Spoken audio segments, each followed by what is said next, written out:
தாமரைக்கு வாக்களியுங்கள், தவறு செய்யாதவர்களை தேர்ந்தெடுங்கள். கடந்த 2014ஆம் ஆண்டு ஆகஸ்ட் மாதம் பிரதமராக மோடி அவர்கள் ஆட்சிக்கு வருவதற்கு முன்பாக தமிழகத்தில் கூட பல இடங்களில் 16 மணி நேரம் வரை சில இடங்களில் மின் வெட்டப்பட்டதாக செய்திகள் வந்தன. மறைந்த முதல்வர் ஜெயலலிதா அவர்கள் கடந்த 2012ஆம் ஆண்டு குஜராத்தில் முதல்வராக இருந்த மோடியை தொடர்பு கொண்டு மின்சாரம் கேட்டார். அவரும் தருவதாக ஒப்புக்கொண்டார்.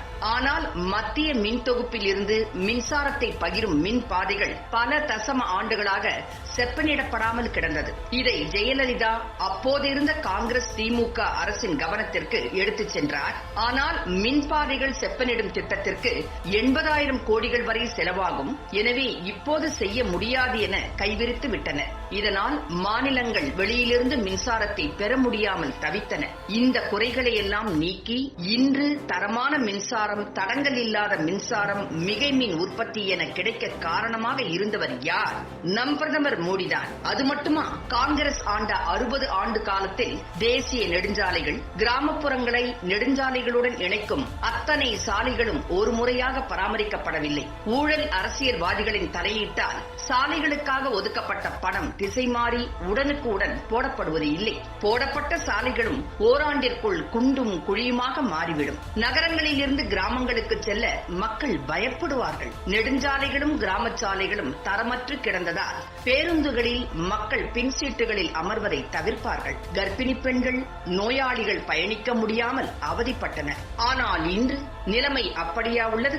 இதை நம் பிரதமர் மோடியால் மாற்ற முடிந்தது எப்படி? அது மட்டுமா, கடந்த காங்கிரஸ் ஆட்சி காலத்தில் ஆண்டிற்கு எத்தனையோ ரயில் விபத்துக்கள் நடக்கும், ஆயிரக்கணக்கான மக்கள் ஒவ்வொரு ஆண்டும் இறப்பார்கள். ஆனால் இன்று ஆள் இல்லாத ரயில்வே கிராசிங்குகள் முழுவதுமாக அகற்றப்பட்டதன் மூலம் விபத்து இல்லாத ரயில்வே ஆண்டை கொண்டாடுகின்றனர். நாடு முழுவதும் இரட்டை பாதைகள், மின்மயமாக்குதல், சரக்கு ரயில்களுக்கு தனி பாதை என ரயில்வே நடைபோடுகிறது. இதற்கெல்லாம் காரணம் நம் ஆற்றல் மிகுந்த பிரதமர் நரேந்திர மோடி அவர்கள்தான். அதேபோல் விவசாயத்திற்கு இப்போது ஒதுக்கப்படும் பட்ஜெட் 6 ஆண்டுகளுக்கு முன்பு ஒதுக்கப்பட்டதை விட இப்போது 4 மடங்கு அதிகமாகும். விவசாயிகளுக்கு வழங்கப்படும் கடன்களுக்கான வட்டி ஆண்டிற்கு 4% மட்டுமே. ஓராண்டிற்குள் செலுத்தினால் வட்டியில் இருந்தும் முழு நிவாரணம் உண்டு.